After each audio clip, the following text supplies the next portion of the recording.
നമസ്കാരം, എൻ്റെ പേര് ഡോക്ടർ ഷിഹാൻ മുഹമ്മദ് എസ്. ഞാനിവിടെ കിസൈസിൽ ന്യൂ ലോട്ടസ് മെഡിക്കൽ സെന്ററിൽ ജനറൽ പ്രാക്ടീഷണറായി വർക്ക് ചെയ്യുന്നു.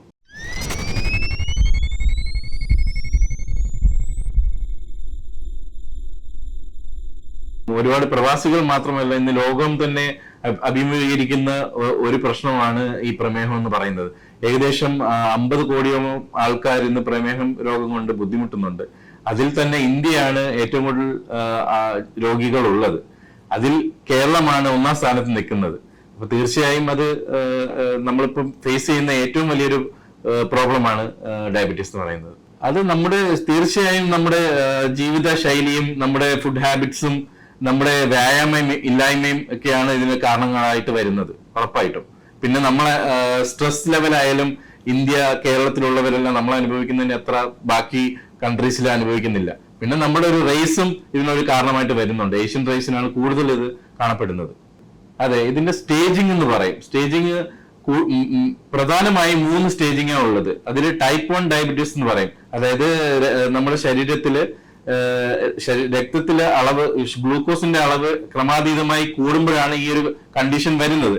അതിൽ നമ്മൾ ക്രമീകരിക്കുമ്പോൾ ടൈപ്പ് 1, ടൈപ്പ് 2, പിന്നെ പ്രസവ സമയത്ത് വരുന്ന ഒരു ഡയബറ്റീസ് ഉണ്ട്. പിന്നെ ജനിതകമായി വരുന്നതും സെക്കൻഡറി ആയിട്ട് വരുന്നതും ആയിട്ടുള്ളതും ഉണ്ട്. അതിൽ ഈ ടൈപ്പ് 1 കൂടുതലായിട്ട് വരുന്നത് കുഞ്ഞുങ്ങൾക്കും പ്രായം കുറഞ്ഞവർക്കുമാണ് വരുന്നത്. അവർക്ക് വരുന്ന പ്രശ്നം എന്ന് വെച്ചാൽ അവരുടെ ശരീരത്തിൽ ഇൻസുലിൻ ഉൽപ്പാദിപ്പിക്കുന്നില്ല. ഇൻസുലിൻ ഉൽപ്പാദിപ്പിച്ചാൽ മാത്രമേ നമ്മുടെ ശരീരത്തിൽ ഉണ്ടാകുന്ന പഞ്ചസാരയുടെ അളവ് അത് കുറയ്ക്കാൻ പറ്റുള്ളൂ. അപ്പൊ അതാണ് ടൈപ്പ് 1. അപ്പൊ അതിനായിട്ട് ട്രീറ്റ്മെന്റിന് നമ്മൾ ജസ്റ്റ് മെഡിസിൻ കൊടുത്തിട്ട് ഒരു കാര്യമില്ല. നമ്മൾ ഇൻസുലിൻ തന്നെയാണ് അതിന് ട്രീറ്റ്മെന്റ് ആയിട്ട് കൊടുക്കുന്നത്. രണ്ടാമത് വരുന്നതാണ് ടൈപ്പ് 2. അതാണ് 90% പ്രമേഹ രോഗികളും ടൈപ്പ് 2 ലെവലിലാണ് വരുന്നത്. മൂന്നാമത്തത് ജസ്റ്റേഷണൽ. അത് കൂടുതലായും വരുന്നത് പ്രസവ സമയത്ത് ലക്ഷണങ്ങളൊന്നും ഇല്ലാതെ നമ്മൾ റൂട്ടീനായിട്ട് സെക്കൻഡ് ട്രൈമസ്റ്ററിലോ, അതായത് 24 to 28 വീക്സിൽ ടെസ്റ്റ് ചെയ്യുന്ന സമയത്ത് കണ്ടുപിടിക്കുന്നതാണ്. ആ സമയത്ത് നമ്മുടെ ഹ്യൂമൻ പ്ലാസന്റയിൽ ഉണ്ടാകുന്ന ഹോർമോൺസ് ഇൻസുലിനുമായിട്ട് റിയാക്ട് ചെയ്തിട്ട് അത് ഇൻസുലിൻ റെസിസ്റ്റൻസ് എന്ന് പറയുന്ന ഒരു കണ്ടീഷനിലോട്ട് പോകുന്നുണ്ട്. അങ്ങനെ വരുമ്പോൾ അബ്സോർപ്ഷൻ നടക്കുന്നില്ല. ആ സമയത്ത് ഗ്ലൂക്കോസ് കൂടുന്നുണ്ട്. ശരീരത്തിൽ ഗ്ലൂക്കോസ് കൂടിയിട്ടുള്ള ഒരു കണ്ടീഷനാണ് ആ സമയത്ത് വരുന്നത്. അവർക്ക് ഈ ഗർഭകാലത്ത് വരുന്നവർക്ക് പിന്നീട് ഭാവിയിൽ ഈ ടൈപ്പ് 2 ആയിട്ട് മാറാനുള്ള സാധ്യത വളരെ കൂടുതലാണ്. അങ്ങനെയായി കണ്ടുവരുന്നുണ്ട്.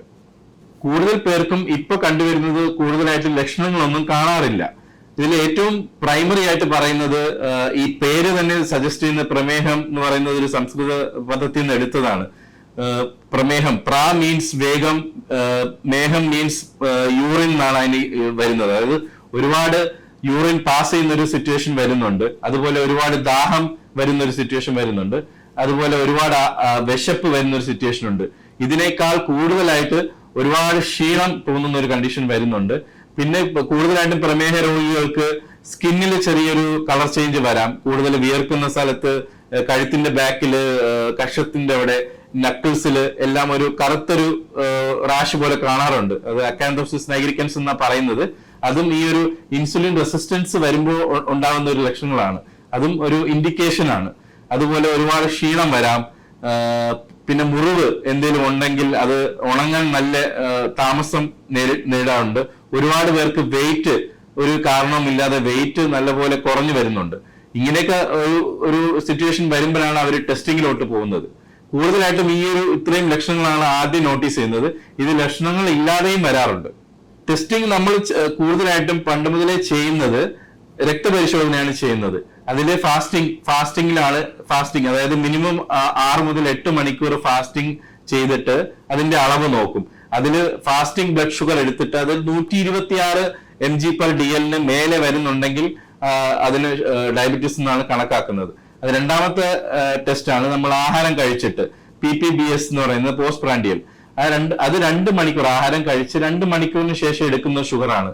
പക്ഷെ ഇപ്പൊ നിലവിൽ WHO പറയുന്നത് നമ്മൾ ഓരോ ആൾക്കാരും കഴിക്കുന്ന ആഹാരം വ്യത്യസ്തമായതുകൊണ്ട് ആ ഒരു അളവ് അത്ര ഒരു കറക്റ്റ് ആയിട്ട് വരുന്നില്ല. അപ്പം നോർമലി PPBS നോക്കുമ്പോൾ നമ്മൾ 2 മണിക്കൂറിന് ശേഷം നോക്കിയിട്ട് 200 മേലെ വരുന്നുണ്ടെങ്കിൽ ഷുഗർ ആണ് ഇൻഡിക്കേറ്റ് ചെയ്യുന്നത്. പക്ഷെ ആൾക്കാർ പലരും വ്യത്യസ്തമായ ആഹാരം കഴിക്കുന്നതുകൊണ്ട് ഇത് ഇൻഡിക്കേറ്റീവ് ആയിട്ട് എടുക്കാറില്ല. അപ്പൊ ഇപ്പൊ റീസെന്റ് പറയുന്നത് ഒരു ഓറൽ ഗ്ലൂക്കോസ് ടോളറൻസ് ടെസ്റ്റ് എന്ന് പറയുന്നത് നമ്മൾ ഗർഭിണികൾക്ക് ചെയ്യുന്ന ഒരു ടെസ്റ്റ് ഉണ്ട്. ആ ടെസ്റ്റ് ആണ് ഇപ്പൊ നിലവിൽ ചെയ്യുന്നത്. 75 ഗ്രാം നോർമൽ ഗ്ലൂക്കോസ് നമ്മൾ എടുക്കണം. ഈ ഫുഡ് എടുക്കുന്നതിന് പകരം 75 ഗ്രാം ഗ്ലൂക്കോസ് എടുത്തിട്ട് അതിന് 2 മണിക്കൂറിന് ശേഷം 140 മേലെ വരുന്നുണ്ടെങ്കിൽ അത് ഡയബറ്റീസ് ആയിട്ട് കണക്കാക്കും. ഇൻസുലിൻ സ്റ്റാർട്ട് ചെയ്യുന്നത് ഈ 2 ഫാസ്റ്റിങ്ങും PPBS കാട്ടിലും നമുക്ക് പ്രൈമറി ഇൻഡിക്കേറ്റീവ് ആയിട്ട് വരുന്ന ടെസ്റ്റ് ഉണ്ട്. അതാണ് HbA1c, ഗ്ലൈക്കേറ്റഡ് ഹീമോഗ്ലോബിൻ എന്ന് പറയും.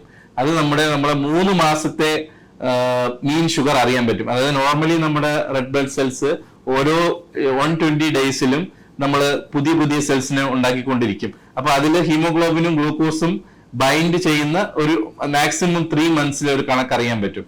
പക്ഷെ ഫാസ്റ്റിങ്ങും PPBS-ഉം വേരി ചെയ്യാം. നമ്മൾ റീസെന്റ് ആയിട്ട് ഭക്ഷണം കഴിച്ച് ഷുഗർ ഒരുപാട് കഴിച്ചിട്ടാണ് ടെസ്റ്റ് ചെയ്യുന്നതെങ്കിൽ അത് നമ്മളെ റിസൾട്ടിലൊക്കെ ബാധിക്കും. പക്ഷെ HbA1c നമുക്ക് ഉറപ്പായിട്ടും അറിയാൻ പറ്റും. HbA1c 6.4 മേലെ വന്നു കഴിഞ്ഞാൽ നമ്മൾ പ്രമേഹം ഇൻഡിക്കേറ്റ് ചെയ്യുന്നുണ്ട്. ടെസ്റ്റ് എടുക്കുന്നത് അപ്പൊ തന്നെയാണ്. അതും ഫാസ്റ്റിംഗ് ആവണമെന്നില്ല, നമ്മൾ എന്ത് ഭക്ഷണം കഴിക്കണമെന്നില്ല. HbA1c എപ്പോൾ വേണമെങ്കിലും ചെയ്യാം. പക്ഷെ നമ്മൾ കറക്റ്റ് എടുക്കുന്ന ഡേറ്റിന് മുന്നേ ഉള്ള 120 ദിവസത്തെ റിസൾട്ടാണ് വരുന്നത്. അതിലുള്ള ഒരു ഏകദേശ കണക്കാണ് വരുന്നത്. 6.4 മേലെ വന്നു കഴിഞ്ഞാൽ അത് ഇൻഡിക്കേറ്റ് ചെയ്യുന്നത് ഷുഗർ ഉണ്ടെന്നാണ്. നമുക്ക് നോർമലി ഉള്ള ഒരാൾക്ക് 5.7 താഴെ വരണം. 5.7 to 6.4 ഒരു പ്രീ ഡയബറ്റിക് സ്റ്റേജ് ആണ്. നമ്മൾ ശ്രദ്ധിക്കേണ്ട ഒരു രീതിയാണ്. പിന്നെ ഷുഗർ എപ്പോഴും കൊളസ്ട്രോളുമായിട്ടൊരു ലിങ്ക് ഉള്ളതാണ്. അപ്പൊ നമ്മള് ഷുഗർ നോക്കാൻ വരുന്ന സമയത്ത് ഷുഗർ പ്രീ ഡയബറ്റിക് സ്റ്റേജ് ആണെന്ന് നമുക്ക് തോന്നുന്നുണ്ടെങ്കിൽ പേഷ്യന്റിന്റെ HDL-ഉം ട്രൈഗ്ലിസറൈഡും നോക്കേണ്ടി വരും. അത് റീസെന്റ് ആയിട്ടുള്ള ഒരു സ്റ്റഡിയാണ്. ട്രൈഗ്ലിസറൈഡ് ബൈ HDL എന്നുള്ളൊരു റേഷ്യോ എടുത്തിട്ട് അത് 2 മേലെ വരുന്നുണ്ടെങ്കിൽ നമ്മളത് ഷുഗർ വരാൻ സാധ്യത വളരെ കൂടുതലാണ്. അത് 4 മേലെ ആണെങ്കിൽ ഉറപ്പായിട്ടും ഷുഗർ വരാനുള്ള സാധ്യതയുണ്ട്. കണ്ടിന്യൂ ചെക്ക് ചെയ്തത് കൺഫേം ചെയ്യേണ്ട ആവശ്യമുണ്ട്.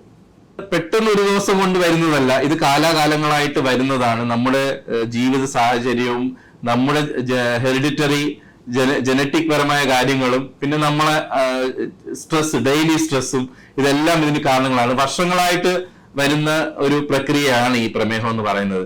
അതിൽ ഈ പ്രീ ഡയബറ്റിക് സ്റ്റേജ് ഈവൻ വർഷങ്ങളോളം നമ്മൾ പ്രീ ഡയബറ്റിക് സ്റ്റേജ് ഇരുന്നിട്ട് ഒരു ലക്ഷണങ്ങളും കാണാത്ത ഒരുപാട് പേഷ്യൻസ് കാണാറുണ്ട്. അപ്പം റെഗുലർ ആയിട്ട് ചെക്കപ്പ് ചെയ്ത് ഇതുപോലെ ഈ പറഞ്ഞ ലക്ഷണങ്ങൾ ഏതെങ്കിലും കാണുന്നുണ്ടെങ്കിൽ റെഗുലർ ആയിട്ട് ചെക്കപ്പ് ചെയ്ത് നമ്മളത് കൺഫേം ചെയ്യാനുള്ളൊരു സംവിധാനത്തിലോട്ടാണ് പോകേണ്ടത്. നമ്മൾ ഇപ്പം ഷുഗർ ഇപ്പൊ ഈ പറഞ്ഞ ടെസ്റ്റുകളിലെല്ലാം കൂടെ കണ്ടുപിടിച്ച് നമ്മൾ കൺഫേം ആയി കഴിഞ്ഞാൽ അതിന് പ്രതിവിധി ഇപ്പൊ ഇൻസുലിൻ, ഇപ്പൊ ടൈപ്പ് വെച്ചിട്ട് ടൈപ്പ് 1 ആണെങ്കിൽ ഇൻസുലിനാണ് കൊടുക്കേണ്ടത്. ടൈപ്പ് 2 നമ്മളെ പേഷ്യന്റിന്റെ ഷുഗർ ലെവൽ വെച്ച് ഓറൽ ഹൈപ്പോഗ്ലൈസമിക് ഡ്രഗ്സ് പലതരമുണ്ട്. അത് ആക്ഷൻ അതും ഓരോ ഡ്രഗും ഓരോ ആക്ഷൻ ആണ് വരുന്നത്. നമ്മുടെ ഇപ്പം ഷുഗർ പ്രൊഡ്യൂസ് ചെയ്യുന്നത്, അതായത് ഇൻസുലിൻ പ്രൊഡ്യൂസ് ചെയ്യുന്നത് പാൻക്രിയാസ് എന്ന് പറയുന്ന ഒരു ഗ്ലാൻഡിൽ നിന്ന് ബീറ്റ സെൽസ് ആണ് പ്രൊഡ്യൂസ് ചെയ്യുന്നത്. അതിന് വരുന്നൊരു ഭംഗം കൊണ്ടാണ് ഇൻസുലിൻ പ്രൊഡ്യൂസ് ചെയ്യാത്തത്. അപ്പൊ അതിനെ മോട്ടിവേറ്റ് സ്റ്റിമുലേറ്റ് ചെയ്യുന്ന ഡ്രഗ്സ് ആണ് കൂടുതലായിട്ടുള്ളത്. അപ്പം അതും ഇൻസുലിൻ കൊടുക്കുന്നത് നമുക്ക് ഡയറക്റ്റ് എക്സോസൈമായിട്ട് ഇൻസുലിൻ കൊടുക്കുന്നതേ ഉള്ളൂ. നമ്മുടെ ശരീരത്തിൽ നോർമലി കാണുന്ന ഇൻസുലിൻ അതില്ലാത്ത അവസ്ഥയിൽ നമ്മൾ കൂടുതൽ ഡയറക്റ്റ് പുറത്തുനിന്ന് കൊടുക്കുന്ന ഇഞ്ചക്റ്റബിൾ രീതിയിലാണ് കൊടുക്കുന്നത്. അത് പല രീതിയിലുണ്ട്. Ultra short acting, ultra long acting, intermediate acting, അങ്ങനെ പലതരത്തിലുള്ളതുണ്ട്. അത് പേഷ്യന്റിന്റെ ഷുഗർ ലെവൽ വെച്ചിട്ട് നമ്മൾ ഓരോ അളവ് അനുസരിച്ചിട്ടാണ് അത് അങ്ങനെ അഡ്ജസ്റ്റ് ചെയ്ത് വരുന്നത്. കോമൺ ആയിട്ട് ഇൻസുലിനും ടാബ്ലറ്റും തമ്മിലുള്ള വ്യത്യാസം, ടാബ്ലറ്റ്സ് പല രീതിയിൽ നമുക്ക് അഡ്ജസ്റ്റ് ചെയ്ത് ടേപ്പ് അപ്പ് ചെയ്ത് കൊടുക്കാം. ഓരോന്നിനും ഓരോ ആക്ഷൻ ആണ്. നമ്മൾ കൂടുതൽ സൈഡ് എഫക്റ്റ് വരുന്നതും ടാബ്ലറ്റ്സിനാണ്. ഈവൻ വെയിറ്റ് ഗെയിനും ചില ടാബ്ലറ്റ്സിന് വണ്ണം വളരെ കൂടുന്നുണ്ട്, ചില ടാബ്ലറ്റ്സിന് ലിവറിന് എഫക്ട് ചെയ്യുന്നതുണ്ട്, ചില ടാബ്ലറ്റ് കിഡ്നിക്ക് ചെറിയൊരു തകരാറ് വരാറുണ്ട്. അപ്പം ഇൻസുലിന് കൂടുതലായിട്ട് വരുന്ന ഒരു കണ്ടീഷൻ ഹൈപ്പോഗ്ലൈസീമിയയും വെയിറ്റ് ഗെയിനും മാത്രമേ ഉള്ളൂ. പക്ഷെ ടാബ്ലറ്റ്സിന് കുറച്ച് കൂടുതലായിട്ട് വരാറുണ്ട്. പിന്നെ കൂടുതൽ വരുന്നൊരു പേഷ്യന്റ് ഇൻസുലിൻ ആണ് നമ്മളെ ശരീരത്തിൽ നോർമലി എഫക്ട് ചെയ്യുന്ന ഷുഗർ കുറയ്ക്കാനുള്ള ഏറ്റവും നല്ല രീതി. പക്ഷെ നമ്മുടെ ഒരു അഫോർഡബിലിറ്റി അനുസരിച്ചിട്ട് ഡ്രഗ്സിന് പൊതുവെ ഫിനാൻഷ്യൽ കുറവാണ്. ഇത് എടുക്കുന്നതിന് ബുദ്ധിമുട്ടും ആൾക്കാർക്കുണ്ട്. ഇൻസുലിൻ കുറച്ചൊരു കോസ്റ്റ് കൂടുതലായതുകൊണ്ട് കൂടുതൽ പേരും പ്രിഫർ ചെയ്യുന്നത് ഡ്രഗ്സ് തന്നെയാണ്. ഗ്ലൂക്കോമീറ്റർ നിലവിൽ കിട്ടുന്ന നല്ല കമ്പനീസിൽ ഒരു 80% ഒരു എഫിക്കസി ഉള്ളതാണ്. അപ്പൊ പക്ഷെ ഒരു പ്രശ്നമുള്ളതെന്ന് വെച്ചാൽ കൂടുതൽ പേഷ്യന്റും റെഗുലർ ആയിട്ടുള്ള ഈ പറഞ്ഞ 3 മാസത്തെ HbA1c ടെസ്റ്റ്, അവരുടെ ഐ ടെസ്റ്റ്, ലിം ടെസ്റ്റ്, ഇതൊക്കെ കോമൺ ആയിട്ട് ഷുഗർ പേഷ്യന്റ് ചെയ്യേണ്ടതാണ്. ഇതൊന്നും ചെയ്യാതെ ജസ്റ്റ് GRBS, അതായത് കോമൺ ആയിട്ട് അവർ ഭക്ഷണം കഴിച്ചിട്ടുള്ള ഷുഗർ ലെവൽ മാത്രം നോക്കുന്നതിൽ അത് കറക്റ്റ് അല്ല. അത് നോർമൽ ആണെന്നുള്ള രീതിയിൽ ഇരുന്ന് വേറെ സിംറ്റംസ് ഒന്നും ഇല്ലെങ്കിൽ അവർ കണ്ടിന്യൂ ചെയ്ത് വർഷങ്ങളോളം പോയിട്ട് പിന്നെ ഒരു ക്രിട്ടിക്കൽ സ്റ്റേജിലോട്ട് വരുന്ന ഒരുപാട് പേഷ്യൻസ് ഉണ്ട്.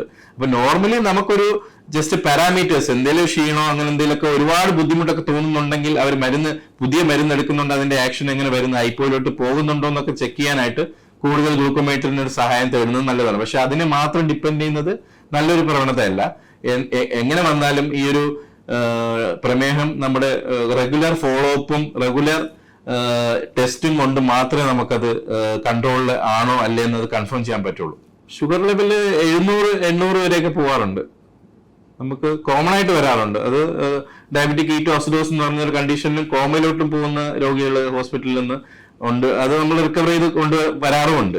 പക്ഷെ അവർക്കും ഈ പറഞ്ഞ പോലെ ഈ സിംറ്റംസ് ഒന്നും അവസാന നിമിഷമാണ് അവർക്ക് വരുന്നത്. അവർക്ക് ആ ഒരു ക്ഷീണം പോലെ തോന്നുന്നതല്ലാതെ അവർക്ക് ഈ പറഞ്ഞ കാര്യങ്ങളൊന്നും വരാറില്ല, കൂടുതൽ സിംറ്റംസും അവർക്ക് കാണിക്കാറില്ല. അതാണ് ഇതിലുള്ള ഒരു അപകടം.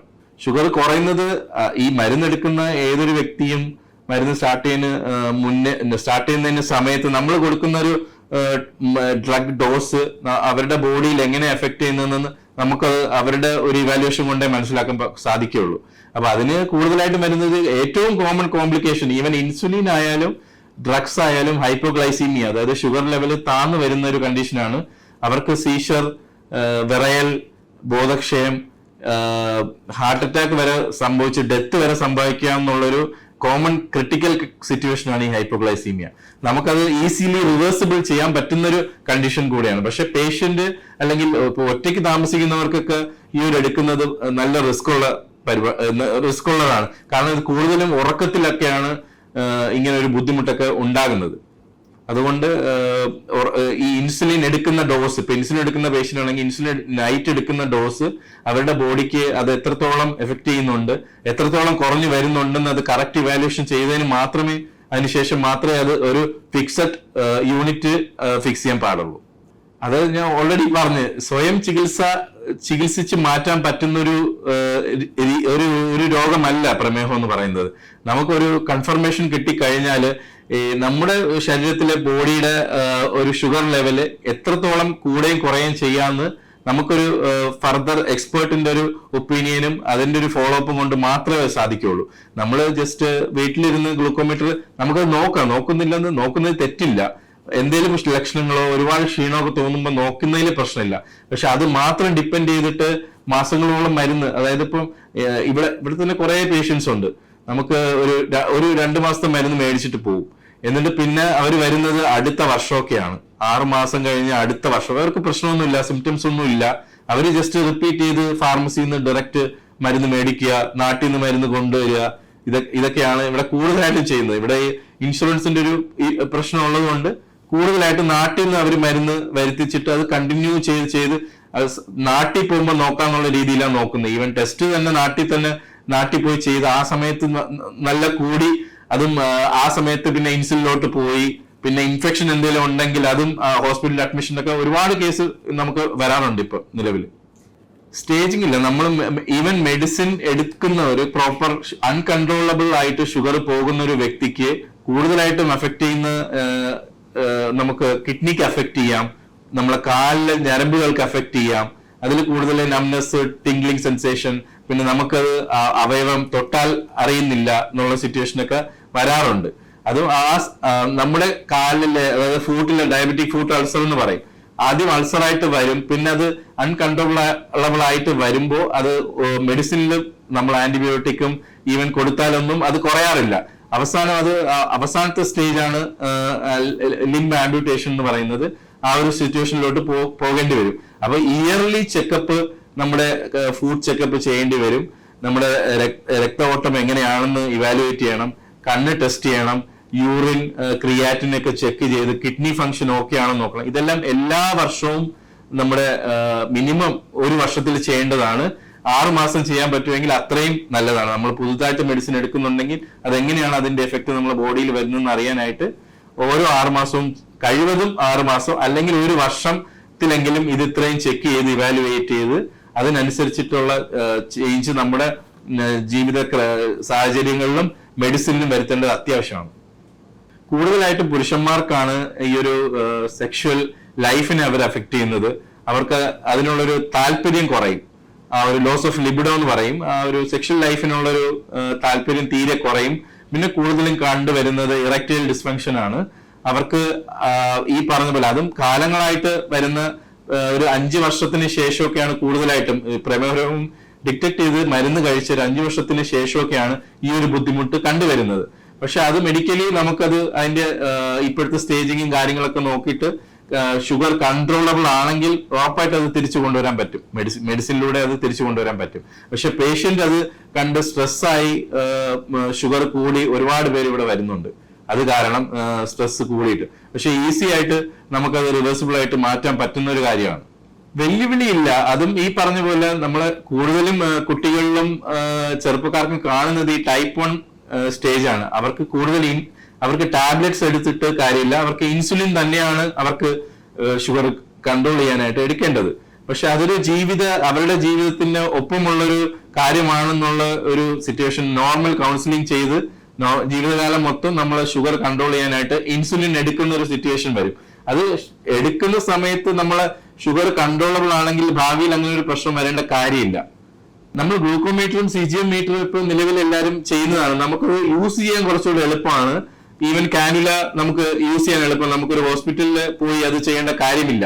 അത് നമ്മൾ ഡെയിലി നമുക്ക് 24 hours ഷുഗർ റീഡിങ്സ് അതിന്റെ വേരിയേഷൻ അറിയാൻ പറ്റും. കൂടുതലായിട്ട് ഇൻസുലിൻ എടുക്കുന്നവർക്ക് നമുക്ക് ആ ഒരു വേരിയേഷൻ വെച്ചിട്ട് ഈവൻ നമുക്ക് രാവിലെ നമ്മൾ നോക്കുന്ന സമയത്തും വെളുപ്പിലെ നോക്കുന്ന സമയത്തും ഈവൻ ഭക്ഷണം കഴിച്ചിട്ട് ഉച്ചയ്ക്ക് നോക്കുന്ന സമയത്തുള്ള ഷുഗർ ഒക്കെ വ്യത്യാസം വരാം. അപ്പൊ 3 നേരമൊക്കെ ഇൻസുലിൻ എടുക്കുന്നവർക്ക് അത് നമുക്ക് ആ ഒരു ഫുൾ 24 hours മോണിറ്ററിംഗ് വെച്ചിട്ട് നമുക്ക് അത് അനുസരിച്ചിട്ട് നമുക്ക് ഡോസ് ഇപ്പൊ എത്രയാണ് ആ പേഷ്യന്റിന് അത്യാവശ്യമായ ഷുഗർ ലെവൽ അതിന് മാത്രം നമുക്കത് കൊടുത്ത് അത് കൺട്രോളിൽ കൊണ്ടുവരാൻ സാധിക്കും.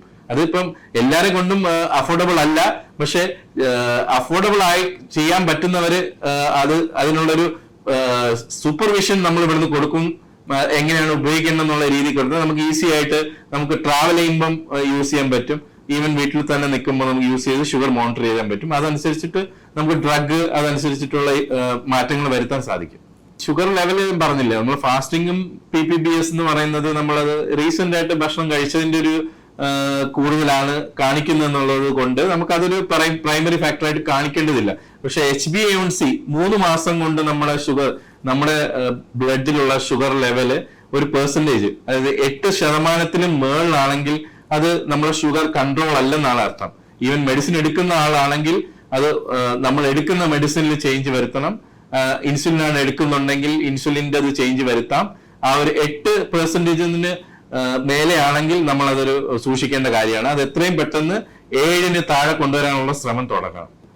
റിവേഴ്സിബിൾ കാലമല്ല, നമ്മൾ ചെയ്യുന്ന ജീവിത രീതിയിൽ വരുത്തുന്ന മാറ്റങ്ങളാണ് ഇതിന് വേണ്ടത്. അതിനുള്ളൊരു ചിട്ടയായ രീതിയാണ് ഇതിന് വേണ്ടത്. അപ്പം അതിന് കുറച്ച് കാര്യങ്ങൾ നമുക്ക് ചെയ്യാൻ പറ്റുന്നത്, ഈസി ആയിട്ട് ചെയ്യാൻ പറ്റുന്ന കാര്യങ്ങൾ ചെയ്യാൻ പറ്റും.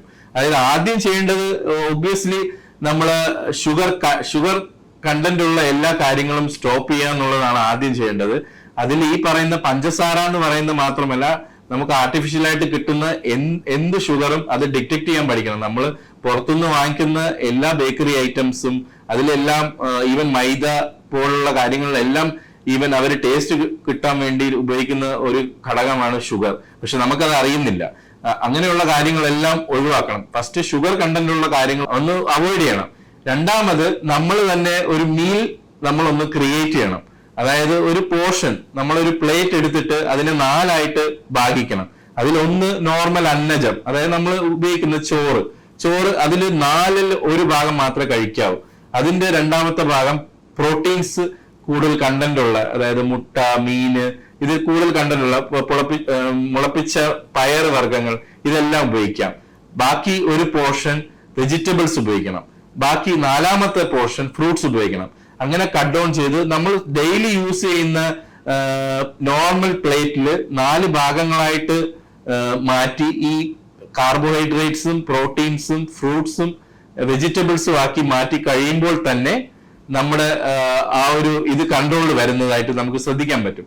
പിന്നെ ഉള്ളൊരു കാരണം നമ്മൾ ഒരുപാട് ഫാസ്റ്റിങ്ങിലോട്ട് ഒരുപാട് ഗ്യാപ്പ് ഇട്ട് ഭക്ഷണം കഴിക്കാതിരിക്കാൻ നോക്കുക. എന്തെങ്കിലും ഒരു 2 മണിക്കൂർ 3 മണിക്കൂറിന് ശേഷം എന്തായാലും സലാഡ്സ് പോലുള്ളതോ നട്ട്സ് പോലുള്ളതോ ഒക്കെ കഴിച്ച് നമുക്ക് വിശപ്പ് കൂടുതൽ ഉണ്ടാവാതിരിക്കാനുള്ളത് നമുക്ക് ശ്രദ്ധിക്കാം. പിന്നെ ഉള്ളത് നമ്മളിപ്പോ കൂടുതലായിട്ട് ആൾക്കാർ ചെയ്യുന്ന ഒരു പ്രവണതയാണ് ഇന്റർമീഡിയറ്റ് ഫാസ്റ്റിംഗ് എന്ന് പറയുന്നത്. നമ്മൾ കൂടുതലായിട്ടും 14 മണിക്കൂർ കഴിച്ച് 8 മണിക്കൂർ ഫാസ്റ്റ് ചെയ്യുന്ന രീതിയാണ്. അത് റിവേഴ്സ് ചെയ്യുന്നതാണ് ഇപ്പോഴത്തെ പഠനങ്ങൾ പറയുന്നത്. 14 മണിക്കൂർ ഫാസ്റ്റിങ്ങും ആ 8 മണിക്കൂർ കഴിക്കുന്ന രീതിയിലാക്കണം. അതിലും 8 മണിക്കൂർ കഴിക്കുന്നതിൽ നമ്മൾ തന്നെ ഡിസൈഡ് ചെയ്യാം. അതിൽ 2 മെയിൻ കോഴ്സ് മാത്രം, അതായത് മെയിൻ മീൽ മാത്രം ആ 8 മണിക്കൂറിനകത്ത് മാത്രം കഴിക്കുന്നുള്ള രീതിയിൽ അതിൽ 2 പ്രാവശ്യം മാത്രമേ നമ്മൾ മെയിൻ മീൽ കഴിക്കൂ. ബാക്കി നമ്മൾ നട്ട്സോ ഫ്രൂട്ട്സോ അങ്ങനെ കഴിക്കുന്ന രീതിയിൽ നമ്മളെ ബോഡിയെ ഇതാക്കി കൊണ്ടുവരാം. പിന്നെ ഈ ഒട്ടും ഷുഗർ ഇല്ലാത്ത ഡയറി പ്രോഡക്ട്സ് കഴിക്കുന്നത് നല്ലതാണ്. തൈര് അങ്ങനെയുള്ളതെല്ലാം കഴിക്കുന്നത് നല്ല. തൈര്, പാല് ഇതൊന്നും കഴിക്കുന്നത് കുഴപ്പമില്ല. പിന്നെ ഉള്ളത് എക്സസൈസ് ആണ്.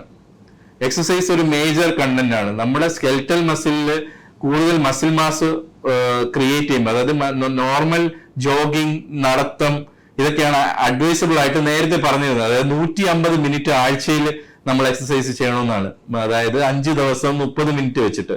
പക്ഷെ ഇപ്പോഴത്തെ പഠനങ്ങൾ പറയുന്നത് നമ്മളെ മസിൽ സ്ട്രെങ്ത്, അതായത് യൂഷ്വലി ലെഗ് മസിൽ കൂടുതൽ സ്ട്രെങ്ത് വരുന്നത് ഡയബറ്റീസിനെ റിവേഴ്സ് ചെയ്യാൻ ഒരുപാട് സഹായിക്കുന്നുണ്ട്. അപ്പൊ മസിൽ മാസ് കൂടുന്നതനുസരിച്ചിട്ട് നമ്മുടെ ഇൻസുലിൻ, ഗ്ലൂക്കോസ് അപ്ടേക്ക് എന്തായാലും റിവേഴ്സ് ചെയ്ത് വരാറുണ്ട്. പിന്നെ കൂടുതലായിട്ടും നമ്മൾ പ്രത്യേകിച്ച് പ്രവാസികൾക്ക് ഏകദേശം എല്ലാവർക്കും വരുന്ന ഒരു പ്രശ്നമാണ് വൈറ്റമിൻ ഡി ഡെഫിഷ്യൻസി. ആ vitamin D deficiency directly proportional to diabetic എന്നാണ് പറയുന്നത്. ഇപ്പോഴത്തെ പഠനങ്ങൾ പറയുന്നത് വൈറ്റമിൻ ഡി ഡെഫിഷ്യൻസി ഉള്ളവർക്ക് ഷുഗർ കൺട്രോൾ ചെയ്യാൻ, ഓൾറെഡി ഷുഗർ ഉള്ളവർക്ക് ഷുഗർ കൺട്രോൾ ചെയ്യാൻ പാടായിരിക്കും. ഷുഗർ ഓൾറെഡി വൈറ്റമിൻ വർഷങ്ങളോളം പോകുന്നവർക്ക് ഷുഗർ വരാനുള്ള സാധ്യതയും കൂടുതലായിട്ട് പറയുന്നുണ്ട്. പിന്നെയുള്ളൊരു കാരണം നമ്മുടെ ഉറക്കം. മിനിമം ഒരു 7 to 8 മണിക്കൂറെങ്കിലും നമ്മൾ നല്ലപോലെ ഉറങ്ങണം. അതെങ്ങനെയെങ്കിലും മെയിൻറ്റെയിൻ ചെയ്താൽ മാത്രമേ നമ്മൾ ഉദ്ദേശിക്കുന്ന രീതിയിൽ ഷുഗർ കൺട്രോൾ ആകാൻ സാധിക്കുകയുള്ളൂ. പിന്നെയുള്ളൊരു കാരണം നമ്മൾ എല്ലാവർക്കും ഉള്ളതുപോലുള്ള സ്ട്രെസ്. നമ്മൾ എത്ര സ്ട്രെസ് കൂടുന്നുണ്ടോ അത് ഈവൻ നമ്മൾ കഴിക്കുന്ന മെഡിസിൻ ഇതെല്ലാം എല്ലാത്തിനെയും എഫക്റ്റ് ചെയ്യും. നമ്മൾ സ്ട്രെസ് കൂടിയിട്ടായിരിക്കും ടൊബാക്കോ യൂസ് ചെയ്യുന്നത്, ആൽക്കഹോൾ യൂസ് ചെയ്യുന്നത്. ഇതെല്ലാം ഡയറക്ട്ലി പ്രൊപ്പോർഷണൽ ആണ്. ടൊബാക്കോ യൂസ് ചെയ്യുന്നതിലൂടെ നമ്മളെ രക്തക്കുഴലുകൾ ചുരുങ്ങി നമുക്കത് ഒരുപാട് ഹാർട്ട് അറ്റാക്ക്, സ്ട്രോക്ക് പോലുള്ള കണ്ടീഷനിലോട്ടൊക്കെ പോവാറുണ്ട്. ആൽക്കഹോൾ കൂടുന്നതനുസരിച്ചിട്ട് അതായത് ഇപ്പൊ ഓൾറെഡി ഇൻസുലിൻ എടുക്കുന്ന ആള് അല്ലെങ്കിൽ ഡ്രഗ്സ് മരുന്ന് കഴിക്കുന്ന ആൾക്കാർക്ക് നമ്മൾ ആൽക്കഹോൾ എടുക്കുന്നുണ്ടെങ്കിൽ ഉറപ്പായിട്ടും ആ ഡ്രഗ് ആക്ഷൻ ഈവൻ 50% ആ പേഷ്യന്റിന് കിട്ടാറില്ല. ഈവൻ അത് കോംപ്ലിക്കേഷനിലോട്ട്, ഹൈപ്പോഗ്ലൈസീമിയയിലോട്ട് പോയി ഹോസ്പിറ്റൽ അഡ്മിഷനിലോട്ട് വരുന്ന ഒരുപാട് കേസ് ഇപ്പം നിലവിൽ വരാറുണ്ട്. നിലവിൽ ഈ പറഞ്ഞ കാര്യങ്ങളെല്ലാം ഒരു 8 കാര്യങ്ങൾ ഞാനിപ്പോ പറഞ്ഞു, അതെല്ലാം ഒന്ന് ഫോളോ ചെയ്ത് അത് സ്ട്രിക്ട്ലി ഒരു 6 മാസമെങ്കിലും ഈ പറഞ്ഞ കാര്യങ്ങൾ, പ്രത്യേകിച്ച് ആ മീൽ ഒന്ന് ഫോക്കസ് ചെയ്ത് പോയി കഴിഞ്ഞാൽ നമുക്ക് ഉറപ്പായിട്ടും റിവേഴ്സിബിൾ ആയിട്ട് ഈ പ്രമേഹം എന്നുള്ളത് തിരിച്ച് മാറ്റി നമുക്ക് നോർമൽ ലൈഫിൽ കൊണ്ടുവരാൻ സാധിക്കും. 6 മാസം കഴിഞ്ഞ് നമുക്ക് വേണമെങ്കിൽ ചെറിയ ചെറിയ മാറ്റങ്ങൾ വരുത്താം. ഫുഡ് പുറത്തുനിന്ന് കഴിക്കുന്നതോ ഈ മീലിൽ ചെറിയ വ്യത്യാസമോ. പക്ഷെ നമ്മളെ ബോഡി അഡ്ജസ്റ്റ് ചെയ്യാൻ മിനിമം ഒരു 6 മാസമെങ്കിലും കൊടുത്ത് ഈ ഒരു ചിട്ടയായ രീതിയിൽ പോയി കഴിഞ്ഞാൽ ഉറപ്പായിട്ടും നമുക്ക് ഇത് റിവേഴ്സിബിൾ ആയിട്ട് കണ്ടുവരുന്നുണ്ട്. അത് നമ്മുടെ ഓരോരുത്തരുടെ ബോഡി ആക്ട് ചെയ്യുന്ന ഓരോ രീതിയിലാണ്. എന്നാലും ഓരോ 6 മാസം തൊട്ട് ഒരു വർഷം വരെ കഴിഞ്ഞിട്ട്, അതായത് 10 മാസം കൊണ്ട് 300-400 ഷുഗറിലിരുന്ന ആള് HbA1c 12 ഇരുന്ന ആള് ഇപ്പൊ 4.3 ആയിട്ടുണ്ട്. അങ്ങനെയുള്ള പേഷ്യന്റ് ആയിട്ടുണ്ട്. ഈ പറഞ്ഞ സ്ട്രിക്റ്റ് ആയിട്ടുള്ള എക്സസൈസും സ്ട്രിക്റ്റ് ആയിട്ടുള്ള ഡയറ്റും ഈ പറഞ്ഞ ഡയറ്റും എല്ലാം ഫോളോ ചെയ്തിട്ട് അവരിപ്പോഴും റെഗുലർ ആയിട്ട് വരുന്നുണ്ട്. അവരുടെ ഷുഗർ ലെവലിൽ വ്യത്യാസമൊന്നുമില്ല. ഡ്രഗ് നല്ല ഡോസ് കുറച്ചിട്ടുള്ള ഈവൻ മെയിൻ്റനൻസ് ഡോസ് മാത്രമാണ് പോകുന്നത്. അവര് നോർമൽ ലൈഫ് പോകുന്നുണ്ട്. നമ്മള് ചിട്ടയായ രീതിയിലുള്ള ഒരു കണക്കും പിന്നെ നമ്മുടെ ഷുഗർ ലെവലും HbA1cയും റെപ്പറ്റേറ്റീവ് ആയിട്ട് നമ്മൾ ഫോളോ അപ്പ് ചെയ്യുന്നതിനനുസരിച്ച് ഡ്രഗ് ലെവല് ടേപ്പർ ചെയ്ത് ന്യൂലി ഡിറ്റക്റ്റഡ് ആയിട്ടുള്ള പേഷ്യന്റ് ആണെങ്കിൽ നമുക്കത് സ്റ്റോപ്പ് ചെയ്യാം. പക്ഷേ ദീർഘകാലമായി കഴിക്കുന്ന രോഗികൾക്ക് നമുക്ക് അത് ഉടനെ സ്റ്റോപ്പ് ചെയ്യാൻ പറ്റില്ല. പിന്നെ ഇവിടെ കാണുന്ന ഒരു പ്രവണത എന്ന് പറഞ്ഞാൽ നമ്മളത് 1 പ്രാവശ്യം 2 പ്രാവശ്യം നോക്കി കഴിയുമ്പോൾ നോർമൽ ആയി കഴിഞ്ഞാൽ നമുക്ക് ഓട്ടോമാറ്റിക്കലി നമ്മൾ പഴയ ലൈഫിലോട്ട് പോകുന്ന ഒരു രീതിയിൽ വരും. പിന്നെ മരുന്ന് കഴിക്കേണ്ട കാര്യമില്ല, ടെസ്റ്റ് ചെയ്താൽ അത് നോർമൽ ആയിരിക്കും, എന്തിനാണ് ടെസ്റ്റ് ചെയ്യുന്നുള്ളത്, എന്തിനാണ് ഹോസ്പിറ്റലിൽ വരുന്നത് എന്നുള്ളൊരു ചിന്ത വരും. പക്ഷെ ഈ ഒരു രോഗം നമ്മൾ ഒരു ക്രോണിക് ഡിസീസ് എന്നുള്ള ഒരു മൈൻഡിൽ എപ്പോഴും റെഗുലറായിട്ട് ചെക്കപ്പ് ചെയ്ത് നമ്മൾ ചിട്ടയായ രീതിയിൽ പോയി കഴിഞ്ഞാൽ എടുക്കുന്ന മരുന്നിന്റെ അളവും കുറച്ച് അതിനുള്ള സൈഡ് എഫക്റ്റും അങ്ങനെയുള്ള ഇതെല്ലാം കുറച്ച് നമുക്ക് ചിട്ടയായ രീതിയിൽ പ്രോപ്പർ എക്സസൈസും സ്ട്രെസ് ഫ്രീ ലൈഫുമായിട്ട് ആരോഗ്യകരമായിട്ട് പോകാൻ പറ്റും. നമ്മളിപ്പോ ന്യൂലി ഡിറ്റക്റ്റഡ് ആയിട്ട് വരുന്ന പേഷ്യന്റിന് അവര് മിക്കവാറും ക്ഷീണം അല്ലെങ്കിൽ വെയിറ്റ് കുറഞ്ഞ് ഒരുപാട് ദാഹം വരുന്നു എന്നൊക്കെ പറഞ്ഞിട്ടാണ് ചെക്ക് ചെയ്യുന്നത്. അപ്പൊ ചെക്ക് ചെയ്യുന്ന സമയത്ത് ഈവൻ 300-400 ഒക്കെ കാണിക്കാറുണ്ട്. അവരുടെ HbA1c 7 മേലെ വരാറുണ്ട്. അപ്പോഴത്തന്നെ നമ്മളൊരു ഡയബറ്റിക് ആണെങ്കിലും നമ്മൾ ഫസ്റ്റ് ഡയറ്റ് കൺട്രോൾ ചെയ്ത് അവരുടെ ബോഡി എങ്ങനെ എഫക്ട് ചെയ്യുന്നത് നോക്കും. 1 മാസം അല്ലെങ്കിൽ 2 മാസം അവരെ കൊണ്ട് സ്ട്രിക്റ്റ് ആയിട്ട് നമ്മൾ എങ്ങനെയാ കൺട്രോൾ ചെയ്യുന്നതെന്ന് പറഞ്ഞ് അവർ അതിലോട്ട് പോകുന്നുണ്ടെങ്കിൽ നമ്മളത് റെഗുലർ ആയിട്ട് ഫോളോ അപ്പിലൂടെ തന്നെ അത് കൺട്രോൾ ചെയ്യാൻ നോക്കും. മെഡിസിനിൽ സ്റ്റാർട്ട് ചെയ്യണോ വേണ്ടയോ എന്ന് റെഗുലർ ഫോളോ അപ്പിൽ നിന്ന് മാത്രം അവരുടെ ബോഡി എങ്ങനെയാണ് അത് ആക്ട് ചെയ്യുന്നത് നോക്കിയിട്ട് മാത്രം നമ്മൾ സ്റ്റാർട്ട് ചെയ്യുന്നുള്ളൂ. മെഡിസിൻ ഡിപ്പെൻസ് ആണ്. മെറ്റ്ഫോർമിൻ എന്ന് പറയുന്ന മെഡിസിൻ ആണ് കൂടുതലായിട്ട് കൊടുക്കുന്നത് നമ്മൾ സ്റ്റാർട്ടിങ്ങിന്. അത് 500 തൊട്ട് സ്റ്റാർട്ട് ചെയ്യുന്നതാണ്. അത് 2 ഗ്രാം വരെ നമുക്ക് കൊടുക്കാം. പേഷ്യന്റിന്റെ ഒരു ഷുഗർ ലെവൽ വെച്ചിട്ട് അവരുടെ എങ്ങനെയാണ് അത് കുറയുന്നത്. ഈ മെറ്റ്ഫോർമിൻ എന്ന് പറയുന്നത് സ്റ്റാർട്ട് ചെയ്യുന്നത് അതിനുള്ളൊരു ഗുണമെന്ന് വെച്ചാൽ അത് ഷുഗർ താരില്ല, അങ്ങനെ ഒരു ഗുണമാണ് ഉള്ളത്. അതുകൊണ്ട് ഹൈപ്പോഗ്ലൈസീമിയ എന്ന് പറയുന്ന ഒരു കണ്ടീഷനിലോട്ട് പോവാത്തൊരു മെഡിസിൻ ആണ്. അപ്പൊ നോർമലി നമ്മൾ ഫസ്റ്റ് ലൈൻ ആയിട്ട് തുടങ്ങുന്ന മരുന്നാണ് മെറ്റ്ഫോർമിൻ. അത് 500 തൊട്ട് 2 ഗ്രാം വരെ കൊടുക്കാറുണ്ട്. നമ്മൾ അത് അനുസരിച്ചിട്ട് ഈവൻ 1 നേരമാണോ 2 നേരമാണോ 3 നേരമാണോ. ഇപ്പൊ പിന്നെ കോമ്പിനേഷൻ ഡ്രഗ്സ് ആണ് വരുന്നത്. അത് പേഷ്യന്റിന് അവർക്ക് എങ്ങനത്തെ അവരുടെ ഷുഗർ ലെവൽ എങ്ങനെയാണെന്നുള്ള രീതിയിൽ അതായത് HbA1c ലെവൽ എത്രയാണെന്നുള്ള രീതിയിൽ നോക്കിയിട്ട് എങ്ങനെയാണ് അവരുടെ കൺട്രോൾ എന്നുള്ളൊരു നമ്മളൊരു ബോധത്തിൽ മാത്രമേ അത് സ്റ്റാർട്ട് ചെയ്യുള്ളൂ. ഈ പറഞ്ഞ പോലെ നമുക്ക് ഉറപ്പായിട്ടും ഇതിന് പ്രായഭേദമന്യേ നമുക്ക് എല്ലാവർക്കും വരുന്നൊരു രോഗമാണ് ഈ ഒരു പ്രമേഹം എന്ന് പറയുന്നത്. പക്ഷെ ഈ പറഞ്ഞ് നമുക്ക് ഈ ഒരു സ്ട്രെസ്ഫുൾ ലൈഫിൽ ഒരുപാട് കാര്യങ്ങൾ നമുക്ക് ജോബ് സ്ട്രെസ് കാണും, അല്ലാതെ വീട്ടിലെ സ്ട്രെസ് കാണും, അല്ലാതെ നമ്മൾ പ്രോപ്പറായിട്ട് ആഹാരം കഴിക്കാത്ത രീതി വന്നു കഴിഞ്ഞാൽ എന്നിട്ട് നമ്മൾ കഴിക്കുന്ന ഭക്ഷണം ജങ്ക് ഫുഡ്സും പുറത്തുനിന്നുള്ള sugar content highly sugar content foods ഒക്കെ ആയി കഴിഞ്ഞാലാണ് ഈ ഒരു ക്രൈറ്റീരിയയിലോട്ടൊക്കെ വരുന്നത്. നമുക്ക് ഫാമിലിയിൽ നമുക്ക് ചിട്ടയായിട്ട് പോയി, അതായത് നമുക്ക് ഗൈഡ് ചെയ്ത് ഇത്രയും രീതിയിൽ പോയി കഴിഞ്ഞാൽ ഉറപ്പായിട്ടും നമുക്ക് ഒരു നല്ല ഒരു ആരോഗ്യപരമായ ഒരു ജീവിതം നമുക്ക് നയിക്കാൻ സാധിക്കും.